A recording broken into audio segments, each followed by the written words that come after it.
Way2 News Conclave 2026 లో భాగంగా Telangana a decade from now లో భాగంగా స్పెషల్ అడ్రస్ ఇవ్వడానికి విచ్చేశారు శ్రీ రంగనాథ్ గారు. కృతజ్ఞతలు. I request Dikshit garu to present a bouquet to Shri Ranganath గారు.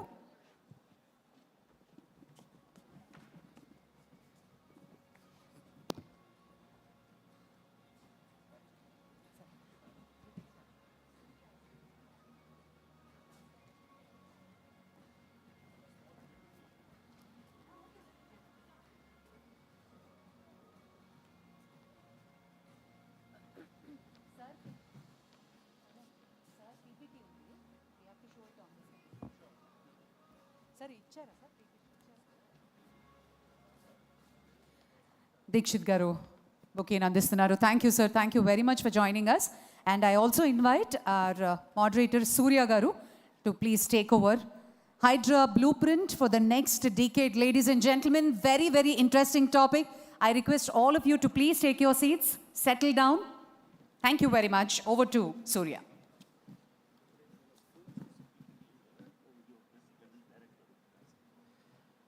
Welcome to Way2 News Conclave Hydraa commissioner Ranganath garu. ముఖ్యంగా మనం Telangana a decade from now అని చెప్పేసి థీమ్తో ఉన్నాం. సో ఇందులో భాగంగా హైడ్రా విజన్ నెక్స్ట్ 10 years ఎలా ఉండబోతుంది sir? First of all, I thank the organizers for inviting me to today's conclave. Hydraa next road map 10 years ఎలా ఉండబోతుందని దాని ముందు జస్ట్ దాని బ్యాక్గ్రౌండ్ క్లుప్తంగా ఒకసారి నేను అందరికీ కూడా ఒక 2 minutesలో చెప్తాను. హైడ్రా అనేది మీ అందరికీ తెలుసు, Hyderabad disaster response asset protection agency. ఇది డ్యూయల్ ఆబ్జెక్టివ్స్ ఉంటుంది. ఒకటి disaster management or disaster response అనే దాన్ని ఒక ప్రైమ్ ఆబ్జెక్టివ్, అసెట్ ప్రొటెక్షన్ ఉంటుంది. ఈ రెండు కూడా కలిపి అంటే డిజాస్టర్ మేనేజ్మెంట్లో అసెట్ ప్రొటెక్షన్ చాలా కీలకం. అంటే చెరువులు, నాలాలు, పార్కులు, లేకపోతే ఇట్లా మన రోడ్స్ ఇవన్నీ కూడా ఎంక్రోచ్ కాకుండా వాటిల్ని మనం గనక మనం ఎంక్రోచ్ కాకుండా చేస్తే కనుక డెఫినెట్గా that mitigates a disaster or that prevents a disaster. మనం ఒకసారి రియల్ ఎస్టేట్ సీన్ ఒకసారి లాస్ట్ 50 ఏళ్లలో ఒకసారి చూస్తే కనుక 1975 to 2025 మీరు ఫర్ ఇన్స్టెన్స్ ల్యాండ్ రేట్స్ కన్నా ముందు పాపులేషన్ గ్రోత్ ఎలా ఉందో ఒకసారి చూస్తే కనుక Delhi has increase by 8x అనమాట. అంటే 1975లో ఉన్నదానికి 8 రెట్లు పెరిగింది. అండ్ బెంగళూరు 7.5x, హైదరాబాద్ ఈ 6.2x. సో ఇట్లా అంటే మీరు ముంబై అరౌండ్ 4.3x ఇట్లా మనకు పెరిగిన దీన్ని చూస్తే కనుక. అండ్ హైదరాబాద్ మీరు నెక్స్ట్ గ్రోత్ ఎలా ఉంటుందని కూడా మనం ఒకసారి విజువలైజ్ చేస్తే కనుక ఇప్పుడున్న దానికి almost it is likely to double by 2050. అంటే మీరు పాత దాంతో చూస్తే కనుక ఆల్మోస్ట్ 12 to 12.5x పెరుగుతుందన్నమాట. 75 to 50 2050కి 75 ఏళ్లలో 12-13 రెట్లు పాపులేషన్ పెరుగుతుంది. ఇంత పాపులేషన్ పెరిగినప్పుడు ల్యాండ్ మీద ఇంటెన్స్ డిమాండ్ కూడా ఉంటుంది. ల్యాండ్ ఇంటెన్స్ డిమాండ్ కూడా మీరు చూస్తే కనుక 100x to 500x పెరిగిందనమాట ల్యాండ్ రేట్స్ 1975 to 2025 మధ్యలో. అంటే 500 రెట్లు. అప్పుడు ₹1,00,000 ఎకరా ఉంటే కనుక ఇప్పుడు 500 లక్షలు, అంటే దాదాపు 5 కోట్లు ఉన్నటువంటి ప్రాంతాలు చాలా ఉన్నాయన్నమాట. అట్లా అంటే ఈ ల్యాండ్ రేట్స్ పెరగటం అనే దానివల్ల రియల్ ఎస్టేట్ అండ్ ఈ ఏది అర్బన్ ఇన్ఫ్రాస్ట్రక్చర్ మీద ఉన్నటువంటి ప్రెషర్ తోటే మనం చూసాం చెరువులు, కుంటలన్నీ కూడా ఆక్రమితమైనాయి. మొత్తం కూడా మన దాంట్లో మీరు ఒకసారి చూస్తే కనుక దాదాపు 61% చెరువులు మొత్తం కూడా ఆక్రమితం అయి ఉన్నాయి హైదరాబాద్ అప్ టు ఓఆర్ఆర్ దాకా మనం చూస్తే కనుక. ఇంకా మనం ఒకవేళ ఈ హైడ్రా లాంటి వ్యవస్థ రాకపోతే కనుక ఇంకొక బహుశా 10-15 సంవత్సరాల్లో ఇది 80 నుంచి 85% దాకా వెళ్ళేదన్నమాట. సో ఈ చెరువులు, నాలాలన్నీ మనకి ఎంక్రోచ్ అవ్వటంతో మనకి ఇప్పుడు చూస్తున్నాము ఈ చాలా వాటికి మనకు ఉన్నటువంటి అర్బన్ ఫ్లడింగ్ ఇట్లా వాటికి వస్తుంది. నిన్న చూసాం మనం ఏది ఉత్తరప్రదేశ్లో దే వాజ్ అన్ ఇంటెన్స్ మనకి థండర్ స్టార్మ్ ఉండింది. అండ్ దాంట్లో దాదాపు 117 మంది చనిపోయారని చెప్పి కూడా మనకి ఈరోజు పేపర్స్ అన్నింటిలో కూడా చూస్తున్నాం. ఈ అన్నిటికీ కూడా కారణం ఏంటంటే ఈ క్లైమాటిక్ చేంజెస్ని కూడా మనం గుర్తించాలి. ఈ క్లైమాటిక్ చేంజెస్ కూడా ఎందుకు అవుతున్నాయి? ఇప్పుడు అర్బన్ సిటీ ఉంది, ఇప్పుడు మనకు అన్నీ కూడా హై రైజ్ బిల్డింగ్స్ వస్తున్నాయి.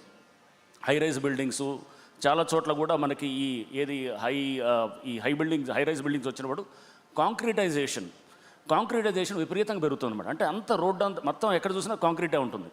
0.6 ఉండేటటువంటి కాంక్రీటైజేషన్ అంటే మీరు 0.6 ఉన్నటువంటి కోఎఫిషియంట్ ఆఫ్ రన్ ఆఫ్ అంటారు అనమాట. అంటే అది that was the extent of 1970లో ఉన్నది.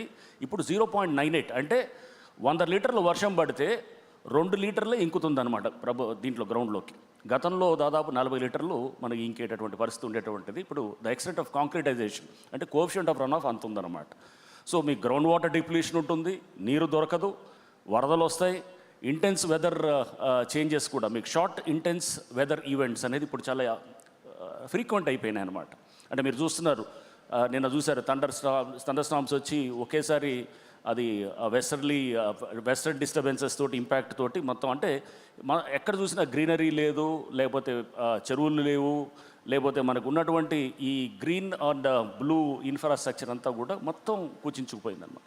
ఈ నేపథ్యంలో ఇప్పుడు హైడ్రా అనేది చాలా ఆవశ్యకతను గ్రహించి ప్రభుత్వం గవర్నమెంట్ ఆఫ్ తెలంగాణ చాలా పవర్స్ని కూడా దీనికి ఇస్తూ, అంటే వివిధ చట్టాల ద్వారా జిహెచ్ఎంసీ యాక్ట్ ద్వారా, ఇరిగేషన్ యాక్ట్ ద్వారా, ఇంకా ఇతర మున్సిపాలిటీస్ యాక్ట్ ద్వారా, అట్లనే ఫైర్ సర్వీసెస్ యాక్ట్ ద్వారా ఇట్లా ఇతర చట్టాల నుంచి అన్నింటినీ కూడా మొత్తం చేసి దాన్ని ఒక సంస్థలో దీన్ని మొత్తం సెంట్రలైజ్ చేయడం అనేది జరిగిందనమాట. సో ఈ నేపథ్యంలో మనం ఇప్పుడు చాలా చెరువులు ఇంతకుముందు కూడా చేశారు, నేను కాదనేది, మనం ఇప్పుడు మేము చెరువులు తయారు చేస్తున్నాం. గతంలో చేసిన వాటిల్లో చూస్తే కనుక ఎప్పుడు ఎంక్రోచ్మెంట్స్ మీద ఎవరు పోయింది ఎక్కడ లేదు. బెంగళూరుకి మేము 2024 హైడ్రా ఫామ్ చేసిన తర్వాత మేము బెంగళూరుకి వెళ్ళాము స్టడీ చేద్దామని చెప్పేసి. అక్కడ ఎందుకంటే చెరువుల పునరుద్ధరణ అనేది 2007-8 నుంచి జరుగుతుందన్నమాట. వెళ్తే అక్కడ చూసినప్పుడు మాకు అర్థమైంది ఏంటంటే అక్కడ దాదాపు గత 15-20 ఏళ్ళ నుంచి జరుగుతుంది, ఒక పర్వాలేదు ఒక లెవెల్లో జరుగుతుంది. అక్కడ అర్థం చేసుకున్న తర్వాత ఇక్కడికి వచ్చి మేము దీన్ని రీజునేషన్ ఆఫ్ లేక్ స్టార్ట్ చేసిన తర్వాత బెంగళూరు టీం అంతా వచ్చారు. అక్కడి నుంచి వాళ్ళ చీఫ్ ఇంజనీర్స్, ఈఎన్సీలు చాలామంది వచ్చారు. వచ్చి మీరు ఎలా చేస్తున్నారు ఎంక్రోచ్మెంట్స్ రిమూవల్ అని అడిగారు. We said the pattern which we are adopting. అన్నిటికన్నా అతి క్లిష్టమైంది, కష్టమైంది ఎంక్రోచ్మెంట్స్ తీయటమే. చెరువుల పునరుద్ధరణ గతంలో కూడా చేశారు, చాలామంది జరిగినాయి చాలా చెరువులు.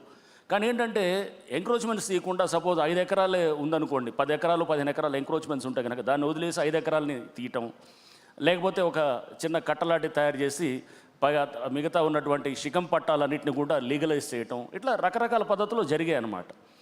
ఇప్పుడు హైడ్రా వచ్చిన తర్వాత ఎఫ్టీఎల్ అంటే ఎక్కడ దాకా ఎఫ్టీఎల్ ఉందో అక్కడ దాకా మొత్తాన్ని కూడా దాన్ని మనం కంట్రోల్లో తీసుకోవటం. అన్లెస్ నివాస గృహాలు అంటే రెసిడెన్షియల్ డ్వెల్లింగ్స్ ఏమైనా ఉంటాయి కనుక గతంలో వచ్చినటువంటి రెసిడెన్షియల్ డ్వెల్లింగ్స్ని వీఆర్ నాట్ డిస్టర్బింగ్ అనమాట. అదర్ దెన్ రెసిడెన్షియల్ డ్వెల్లింగ్స్ మేము we are trying to see that మొత్తం లేక్ ఏరియాని ఎంతవరకు మనం రిజ్యూనేట్ చేయడానికి వీలుంటే అంతవరకు ఎంక్రోచ్మెంట్స్ని తీసి చేస్తున్నాం అనమాట. సో తద్వారా ఇప్పుడు ఏమైంది, ఎంక్రోచ్మెంట్స్ అనేది దాదాపుగా చాలా తగ్గుముఖం పట్టాయి.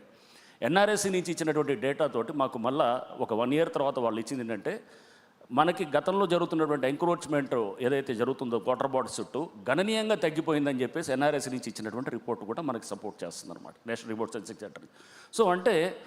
సో ఇది ఎక్కడోసారి జరగాల్సిన ప్రక్రియ. అండ్ ఈ హైడ్రా అనేది నెక్స్ట్ 10 ఏళ్ల పాటు ఎలా ఉండాలనే దాని గురించి నేను అంటే బ్యాక్గ్రౌండ్ చెప్తున్నాను, చెప్పి ఆ తర్వాత then will get into next 10 years ఎలా ఉండాలని. సో రంగనాథ్ గారు, అంటే ఈ 1.5 yearలో చాలా అచీవ్మెంట్స్ చూశారు. అంటే ఇప్పుడు నెక్స్ట్ అంటే లేక్స్ కానివ్వండి, ఎన్విరాన్మెంట్ కానివ్వండి, లాంగ్ టర్మ్ ప్రొటెక్ట్ చేసే పాసిబుల్ ఉంటుందంటారా? ఒకవేళ ఉంటే అది ఎలా? సో ఇప్పుడు నోటిఫికేషన్స్ ఒక ఇంపార్టెంట్ ఆస్పెక్ట్ అండి. చెరువుల్ని నోటిఫై చేయటం అనేది ఒకటి. గతంలో కూడా నోటిఫై చేసాం. నోటిఫై చేసి ఇది చెరువు హద్దులను నిర్ధారణ చేసిన తర్వాత దాన్ని ఇంప్లిమెంట్ చేసే ఏజెన్సీ కూడా ఉండాలి. అంటే ఇప్పుడు హద్దులను నోటిఫై చేశాను, ఇదిగో ఇదని చెప్పిన తర్వాత దాన్ని దాటుకొని ఎవడన్నా వస్తే కనుక అతని మీద యాక్ట్ చేసేటటువంటి సిస్టమ్ కూడా ఉండాలి. గతంలో ఏం జరిగేది, సపోజ్ ఒక చెరువులో ఎవడన్నా ఆక్యుపై చేసి ఎవడన్నా కట్టాడు అనుకుందాం, ఒక నాలాలో ఆక్యుపై చేసి కట్టాడు అనుకుందాం. కట్టినప్పుడు ఏం జరిగేది అంటే నువ్వు ఇరిగేషన్ వాళ్ళు వచ్చి కంప్లైంట్ చేసేవాళ్ళు. ఎందుకంటే ఇరిగేషన్ యాక్ట్ ప్రకారం వాళ్ళు దే ఆర్ ద కస్టోడియన్స్. వాళ్ళు దాన్ని తీయడానికి ఎంక్రోచ్మెంట్ తీయడానికి ఎవరు, రెవెన్యూ వాళ్ళ దగ్గరకు, మున్సిపాలిటీస్ వాళ్ళ దగ్గరికి వెళ్ళాలి, అంటే టౌన్ ప్లానింగ్ వాళ్ళ దగ్గరికి. వాళ్ళ దగ్గరికి వెళ్తే వాళ్ళు అనేవాళ్ళు మీరు రెవెన్యూ వాళ్ళ దగ్గరికి వెళ్ళండి, ఒకళ్ళు అనేవాళ్ళు, ఇట్లా ఒకళ్ళ దగ్గరకు ఒకళ్ళు తిరుగుతూ ఎవరు ఫైనల్గా ఏంటంటే దాని మీద యాక్ట్ చేసే పరిస్థితి లేకుండా ఉంది. ఇప్పుడు అన్ని పవర్స్ అన్నీ కూడా తెచ్చి ఒక సంస్థలో పెట్టినప్పుడు ఇప్పుడు మేము వీళ్ళ దగ్గర పోండి వాళ్ళ దగ్గర పోండి అనేది ఏమి ఉండదన్నమాట. సో మీరు చూసారు ఎన్నో సందర్భాల్లో ప్యాట్నీ నాలా బెస్ట్ ఎగ్జాంపుల్, సికింద్రాబాద్ మన ఆనంద్ థియేటర్ దగ్గర ఉన్నటువంటిది 30 ఏళ్ల నుంచి ఆ ఎంక్రోచ్మెంట్ ఉంది. ఆ నాలా 20 మీటర్లు ఉండే నాలా 5 మీటర్లు అవుతుంది ఒక దగ్గరకు వచ్చేటప్పటికి.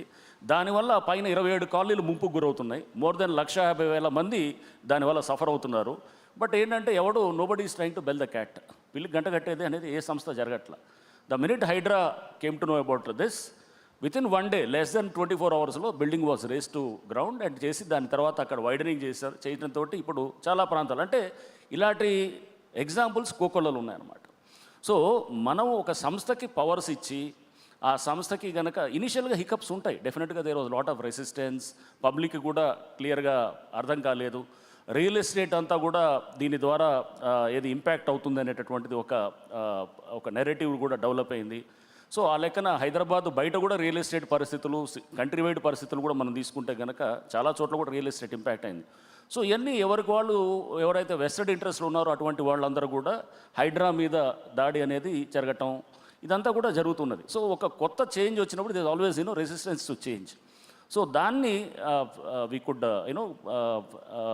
ఫేస్ దట్ వాట్ ఎవర్ ఆ క్రిటికల్ టైమ్స్ అన్నింటిని తీసుకొని ఇప్పుడు హైడ్రా స్టెబిలైజ్డ్ పాత్లోకి వచ్చింది. చాలా కేసులు కూడా ఈ క్రమంలో పడ్డాయి, హైడ్రా మీద పడ్డాయి, కాదనట్లేదు. Best example is that Bathukamma Kunta అనేది దాని మీద సరే అది కోర్టు పరిధిలో ఉన్నది, దాంట్లో మేము కంటెంప్ట్ కూడా ఉన్నది. బట్ ఏంటంటే పాత డేటాతోటి మేము రిలీజ్ చేసాం కూడా శాటిలైట్ డేటాని. 1970లో సర్వే ఆఫ్ ఇండియా మ్యాప్ని సూపర్ ఇంపోజ్ చేసాం, గూగుల్ ఎర్త్ మీద సూపర్ ఇంపోజ్ చేసి మా జిఐఎస్ టీమ్ తోటి దాన్ని సూపర్ ఇంపోజ్ చేస్తే స్పష్టంగా అక్కడే పడుతుంది. అట్లానే నాసా సంబంధించిన ల్యాండ్సాట్ అనే శాటిలైట్ తీసిన ఇమేజెస్ని కూడా తీసుకొని దాన్ని 1980sలో 1990sలో బతుకమ్మ కుంటని తీసుకున్నటువంటి ఆ ఇమేజెస్ని ప్రజెంట్ గూగుల్ ఎర్త్ మీద సూపర్ ఇంపోజ్ చేస్తే కూడా ఎగ్జాక్ట్గా అక్కడే పడుతుంది. అంటే there is a water body అనే స్పష్టం. Irrigation notification, irrigation map irrigation department వాళ్ళు 1970లో గెజెటర్ నోటిఫికేషన్ ఇచ్చారన్నమాట. దాంట్లో స్పష్టంగా అక్కడ బండ్ ఉన్నట్టు, కట్ట ఉన్నట్టు, అవన్నీ కూడా చెరువు ఉన్నట్టు, అక్కడ ఎవరిని అడిగినా కానీ పెద్ద వయసు ఉన్న వాళ్ళు ఎవరైనా చెప్తారు అక్కడ. సో ఈ నేపథ్యంలో రకరకాల కోర్టు కేసులు కూడా ఎదుర్కోవాల్సిన పరిస్థితి ఉన్నది. ఎందుకంటే చాలామంది దీంట్లో భూమిలో పట్టాలు ఉన్న వాళ్ళు ఉండొచ్చు, శిఖం పట్టాలు అనవచ్చు, రెగ్యులర్ పట్టాలు ఉన్న వాళ్ళు ఉండొచ్చు. వాళ్ళందరూ కూడా తప్పకుండా వాళ్ళ రైట్స్ కోసం వాళ్ళు చట్టపరంగా వాళ్ళు చేసేదాన్ని మేము దాన్ని తప్పట్టేది ఏముండదు, లీగల్ రైట్స్ ఉంటాయి. దీన్ని కూడా హైడ్రా ఎదుర్కొంటుంది. లీగల్ ఇష్యూస్ వస్తాయి నెక్స్ట్ 10 yearsలో. అట్లానే దీంతోపాటు నోటిఫికేషన్స్ చేయటం ఉండాలి, బౌండరీస్ హద్దులు నిర్ధారించడం చేయాలి, డిజాస్టర్ మేనేజ్మెంట్కి కావాల్సినటువంటి ఏదంటే మనకి ఫ్లడ్ మోడలింగ్ కూడా తయారు చేయడానికి కూడా Hydraa we are working on that. So flood modelling చేసి ఎంత వర్షాలు వస్తే కనుక ఏ ప్రాంతాలకి ఎక్కడ ఏ మోతాదులో ఉంటుందనేది కూడా ఇది ఉంటుంది. పార్కులు కూడా మనం 100 పార్కుల్ని we could take it back. దాదాపు మోర్ దెన్ 130 పార్క్స్ని ఏదైతే కనుక ల్యాండ్ గ్రాబర్స్ కొట్టేయాలనుకున్నారో వాటిని తీసుకొని అవన్నీ మళ్ళీ అది వెనక్కి తీసుకొచ్చి ఇప్పుడు ఆ పార్క్స్ని కూడా మనం డెవలప్ చేయడానికి కూడా ప్లాన్ చేస్తున్నాం. అంటే lot of vegetation can come up. And దీంతోపాటు అంటే 80,000 కోట్ల ఆస్తులకు అంత దాని వాల్యూ ఉన్నటువంటి 2,100 ఎకరాలని Hydraa could take it back. And మాకున్నటువంటి సమాచారం 10 లక్షల కోట్ల పైన ఆస్తులు ఇవన్నీ కూడా ఎంక్రోచ్ అయ్యి అనేటటువంటిది ఈజ్ ద ఇన్ఫర్మేషన్ అనమాట. సో ఇంకా ఎక్కువ ఉండొచ్చు కూడా, ఇంకా దీంట్లో ఎండోమెంట్ ల్యాండ్స్, వక్ఫ్ ల్యాండ్స్ ఇట్లాంటివి కలిపితే ఇంకా ఎక్కువ ఉండొచ్చేమో కానీ, బట్ దిస్ ఈజ్ ద ఉన్నటువంటి సినారియో. ఇవన్నీ కూడా ప్రజల భూములు, ప్రజల ఆస్తులు. ఇది ఎవరో కొంతమంది స్వార్థపరులు, భూ కబ్జాదారులు వాళ్ళ చేతుల్లో ఇది వాళ్ళ కబందాస్తాలో వాళ్ళు ఉన్నదాన్ని వెనక్కి తీసుకురావడానికి హైడ్రా కృషి చేస్తూ ఉంటుంది.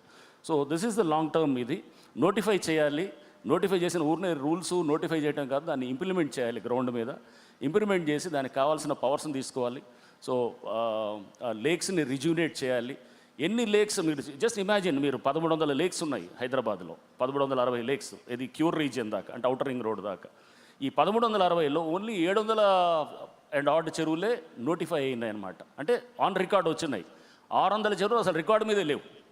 అంటే అసలు అది సర్వే ఆఫ్ ఇండియా మ్యాప్లో ఉన్నాయా లేకపోతే విలేజ్ కెడస్ట్రల్ మ్యాప్లో ఉన్నా కానీ కూడా అసలు రికార్డు మీదకి రాలేదు. సో దాన్ని కూడా రికార్డు మీదకి తీసుకొచ్చి అవి కూడా కాపాడుతూ చిన్న చిన్న 5 ఎకరాలు 10 ఎకరాలు చాలా చెరువులు, కుంటలు ఉన్నాయన్నమాట. అన్నింటినీ కూడా వెనక్కి తీసుకుంటూ మనం ఈ క్రమంలో చేస్తే కనుక ఈ లేక్స్ అన్నింటినీ మనం డెవలప్ చేస్తే కనుక జస్ట్ ఇమాజిన్, ఇప్పుడు లేక్ అనే దాన్ని మేము ఊరినే ఒక చెరువులాగా చూడలేదు. అంటే జస్ట్ అదే అక్కడ పార్కుని డెవలప్ చేస్తున్నాం, పిల్లల ప్లే ఏరియాస్ డెవలప్ చేస్తున్నాం. ఇంతకుముందు మనం చూసాం సనాతన ధర్మ గురించి మన వాళ్ళు చక్కగా చెప్పారు పెద్దలు. సో పిల్లలు ఏంటంటే సెల్ ఫోన్లకి అడిక్ట్ అయిపోయి ఎటువంటి ఇంట్లో వాళ్ళు టీవీలకో సెల్ ఫోన్కో లేకపోతే ఇది ఏది ఇప్పుడు అంతా ఈ నెట్ఫ్లిక్స్ అనో లేకపోతే ఇటువంటి వాటికి కాకుండా బయట చిన్నప్పుడు ఆడుకునేటటువంటి ప్లే గ్రౌండ్స్ ఇప్పుడు అన్నీ కూడా కనుమరుగైపోయినాయి. ఈ నేపథ్యంలో వాళ్ళకి లేక్ అనేది అందరూ కూడా ఇది as we have a stake in the lake అనే దాంట్లో తయారు చేసేటట్టు పిల్లలు వచ్చేటట్టు ఉండాలి, ఆడుకోవడానికి వస్తారు, ఒక మంచి ఆహ్లాదకరమైన వాతావరణం ఉంటుంది, పెద్దలు వస్తారు, వాకింగ్కి వచ్చేవాళ్ళు సీనియర్ సిటిజన్స్ వస్తారు, మహిళలు వస్తారు, 10 మంది కలిసి మాట్లాడుకోవటానికి, వాళ్ళకు కూడా వాకింగ్ చేసుకోవడానికి, విషయాలు తెలుసుకోవడానికి ఒకళ్ళ గురించి, అంటే ఒక కమ్యూనిటీ యాక్టివిటీ జనరేట్ చేయడానికి ఒక చెరువు అనే దాన్ని ఉపయోగపడుతుంది అనేటటువంటిది కూడా ఆ నేపథ్యంలో ఈ చెరువులన్నింటినీ కూడా ఈ రోడ్ మ్యాప్ నెక్స్ట్ 10 yearsలో 1100 చెరువులు మనం డెవలప్ చేసి మంచి గ్రీనరీ తోటి వాటర్ ఉంటే కనుక గ్రౌండ్ వాటర్ టేబుల్ పెరుగుతుంది. నాకు మన ఎవరో కుకట్పల్లి నుంచి వచ్చారు కొంతమంది, వాళ్ళు వచ్చి సార్ ఈసారి మా దగ్గర చెరువులు పుష్కలంగా నీళ్లు ఉన్నాయని చెప్తున్నాను అనమాట. ఏంటంటే ఇది మీరు ఆ చెరువు డెవలప్ చేశారు, దాంతో మాకు చుట్టూ ఇంతకుముందు నీళ్ళు ఉండేది కాదు, అసలు ట్యాంకర్లు పోయేవాళ్ళం, ఇప్పుడు మేము ఎవరో ట్యాంకర్స్ పెట్టలేదు ఆ చుట్టుపక్కల ఉన్న వాళ్ళని. So we felt very happy. So this is the long term benefit. మీకు గ్రౌండ్ వాటర్ లెవెల్స్ పెరుగుతాయి, ఎన్వైరన్మెంట్ బాగుపడుతుంది, ఈ కబ్జాలు ఇవన్నీ కూడా నియంత్రించడం జరుగుతుంది. అండ్ నెక్స్ట్ దీంతోపాటు మనకి వాతావరణంలో మార్పులు వస్తాయి. The basic culture it self undergoes change అనమాట. మన బేసిక్ కల్చర్ ఏంటంటే భూములు కొట్టేయటాలు, లేకపోతే ప్రభుత్వ భూములైనా ఒక సర్వే నెంబర్ చూసి ఒక దగ్గర కట్టటాలు, ఒక దగ్గర పర్మిషన్ తీసుకొని ఇంకో దగ్గర కట్టటాలు, ఇవన్నీ they are being now fine tuned అనమాట. అంటే ఒక బెటర్ డైరెక్షన్లో సొసైటీ మూవ్ అవ్వటానికి హైడ్రా అనే సంస్థ ఏదైతే ప్రభుత్వం తీసుకొచ్చిందో ఇది దోహదపడుతుందని చెప్పి నేను అనుకుంటున్నాను. Thank you so much Ranganath గారు, మన బయట న్యూస్ కాంక్లేవ్లో పార్టిసిపేట్ చేసింది. Thank you sir. Thank you అండి.